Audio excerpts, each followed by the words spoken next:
Gregory Keene continues the story from the loft of the deserted factory.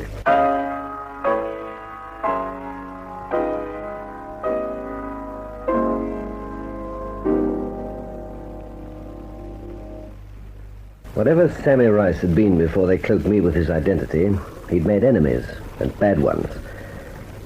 There was the girl Stella Wilson and her friend Artie. They wanted Sammy enough to give me what they called treatment. They wanted to know where they could find the real Sammy, and of course I couldn't tell them. The treatment consists of being knocked about, tied to a chair and hammered. It's starting again, and it's not much fun. My luck was holding when I crept into the lane behind the Poinsettia Club. I was heading for Evelyn Channel as my last hope of getting out of the wood.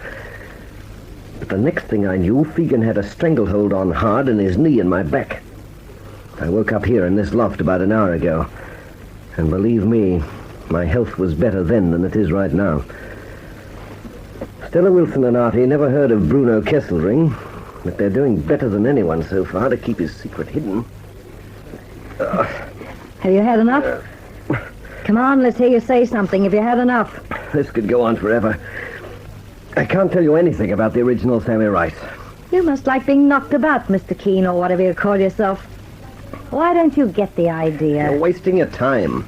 We've all the time there is, chum, and we're keeping it up till you decide to talk. Well, someone's going to get awfully tired. He's quite a type, isn't he, Artie? Yeah. Oh, look here, you two. I've told you all I can. If you want to lead on this Rice, go after a fellow called Felix Huberman. Or take me to Inspector Murray at police headquarters and tell him you know I'm not Sammy Rice. Will you listen to him? You're wanted for knocking off Charlie Breck, and you say take you to the Johns. What are you covering up for? You're hard to convince, Stella. Who are you covering up for? You must know what became of Sammy. Why else would you be trying to take his place? Maybe I'm not trying to take anyone's place. When I started out, I thought Rice was the figment of someone's imagination. The longer you hold out, the more I'm certain you could tell us what we want to know. I don't want to repeat myself over and over, but you're still wasting your time. Look, Keene, we'll get it out of you. Artie hasn't really started on you yet. Do you want to finish up pulp? If I knew anything, I'd tell you. I'd like to know a few things myself. But you and this tame baboon here... Just a minute, Artie. No, let him come. As far as I'm concerned, you two are a pair of back alley rats, nothing more, nothing less. You're mixing in something you don't understand. Don't you realize the NightShade rings after you just because you know I'm Gregory Keene and not Sammy Rice? You can't give me that to get yourself off the spot. You and this Artie and someone else were outside my place in a car last night. When you took off, you were followed. And whoever followed you tried to cut you down and missed. How dense can you be? Who was shooting at you and why? Have you asked yourself that? For a bluff, chum, you'll have to do better than that. I'm tied to this chair and I've taken some curry. What position am I in to do anything but try to talk some sense into you? Why try? We want the real Sammy Rice, and we're going to hear from you where to find him. So what's it to be? You and the ape here are cutting your own throats, but you're too dumb to see it. So me and the ape are dumb, eh? All right, Artie, and this time really show him. It'll bring you pleasure. Go. Maybe he was right about the ape. Now look what you've done, Artie. He's out cold. Get over it. We can't wait all night for him to come to. Let's get down to the tap and find a bucket of water. He's a tough cookie. Will you look at him? And he still sits there telling us. Next time, work on him without making him pass out.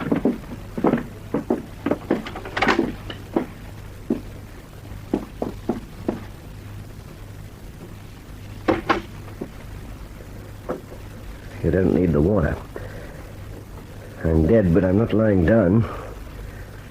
You made a mistake, too, the pair of you. When you tie people to chairs, you should tie their legs as well. I don't know how high this place is, but there's a window. If I can make it in time, pass right to the floor. If I can make it in time. Try humping along tied to a chair with only your legs free sometime.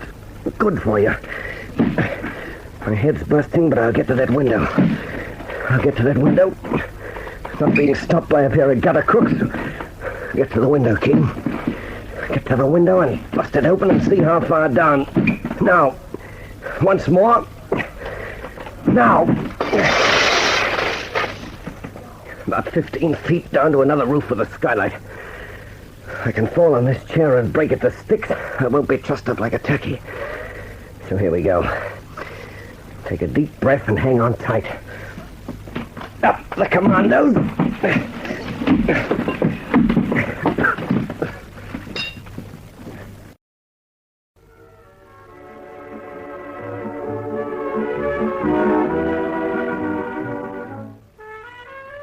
I'm glad to see you two getting along so well. How many types do you entertain in your dressing room as a rule, Evelyn? As though you didn't know. You've been the only one, and now Major Keene. We're getting the special mark of grace, eh, you woman? I'm only sorry I can't stay. You see Evelyn home like a good chap, Keene? Try and stop me. Oh, do you really have to go, Felix? Within 5 minutes. Well, wait here till I get rid of these things. I'll only be a minute or so. There's a drink in the cupboard if anyone feels like it.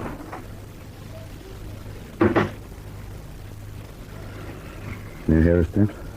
Yeah. She's off down the hallway. Right. Now take her home by all means, but don't forget whose she is. You're making it tough, you woman. Barnes, old boy. Think how much tougher I could make it if you stepped over the line. I know. I know you're going to draw me a picture of Mike Yuzik. Relax. I won't pinch your girl.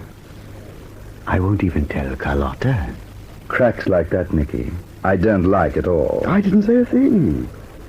Where are you off to? I'm going the rounds. I'm picking Mike up and we're laying the ground bait for our friend Dobie. Then we're putting some steam into the fellows who are after Stella Wilson and Auntie Fegan. No word from the cops about Gregory George Athelston? Not a thing. Without a bean, with nowhere to sleep, nowhere to hide out, I'm hanged if I can figure where the devil he got to. Someone had better catch on quick. Someone will, and someone's going to be us. Now listen.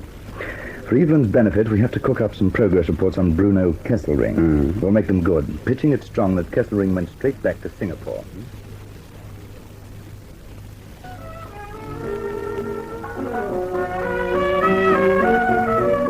That's all for tonight, I think.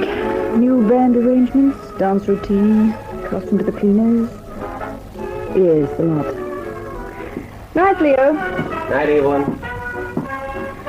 Back to the dressing room. I do wish Felix didn't have to go. I don't particularly want Major Keene to take me home. What is it about that man that's so phony? That's about the lot. You leave it to me. Kesselring went straight back to Singapore. We'll have to shove off after him. Everything looks pretty good right now, but don't slip or we might be back where we started. Not a chance. So you stay with it, Nicky. Nicky? And don't you worry about me, Felix, old call him son. I'll be Nicky. able to look after it.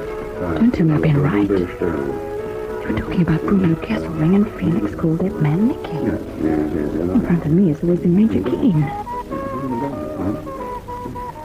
Well, what about that gin, Keene, old man? Don't guzzle a lot. Well, I wasn't wrong, was I, Felix? Well, just in time to salvage a perfectly good bottle of Plymouth Dry. It's all yours, Keene. I'll see you in the morning. Bye. Good night, Evelyn. Good night, darling. Night, old man. Well, ready for the road? Felix is leaving his car. I suppose he told you. Oh, just one more minute till I fix the face, will you? Good. So you're terribly anxious for an early night? Not on your life. Why? I thought you might like a drink at the flat. Uh-huh. I'll lead the way. I'll tell you what. I'll have a fair bit of stuff at home. But let's take that gin just in case. Do you know anything worse than running out just when you're getting a glow? And the very idea fills me with horror. A man after my own heart. Come on, let's go. I'm in the mood to relax tonight, and devil take the hindmost. Oh, Gregory, please. No, really. Let's have another slug, huh? Maybe you're really talking. But this time, what do you say? More gin, more bitters, less tonic. Big gin, what? Up the Navy, who pours? You do, of course. There's more gin in the kitchen. You watch me navigate. So long as you don't watch my drinks going onto the geranium. What's the time? Not 2 o'clock yet. Lashings of time to drink it and get a glow. I tell you something, Evelyn, you can't beat a really good binge. Tell you something, Major Keene. I like you. That's my girl. Tell you something else. I was glad when Felix said he couldn't drive me home. For a fact? try me and see. Watch it. I'm coming in on the beam.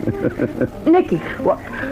It's all right. I thought you were going to knock that vase over. But I'm not near it. You were. What did you call me then? Gregory, of course. What did you think? I thought you called her something else. Don't be ridiculous. You answered to it, and you wouldn't answer to anything but your own name. Would you, Major Keene?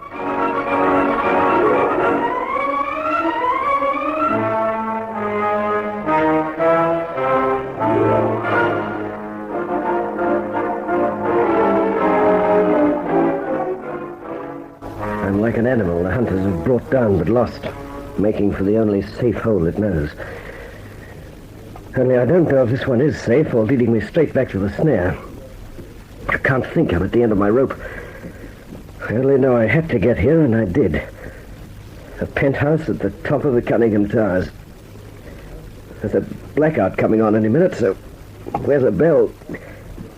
Find it, lean on it, let it go. And hope she doesn't slam the door in your face.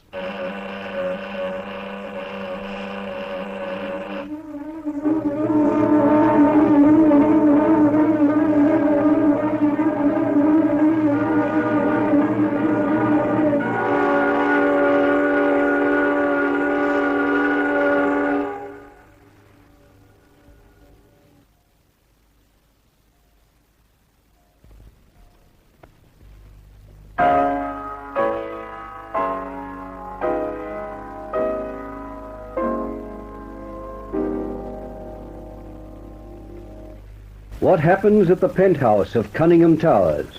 Listen for the next chapter in this story of intrigue, Deadly Nightshade.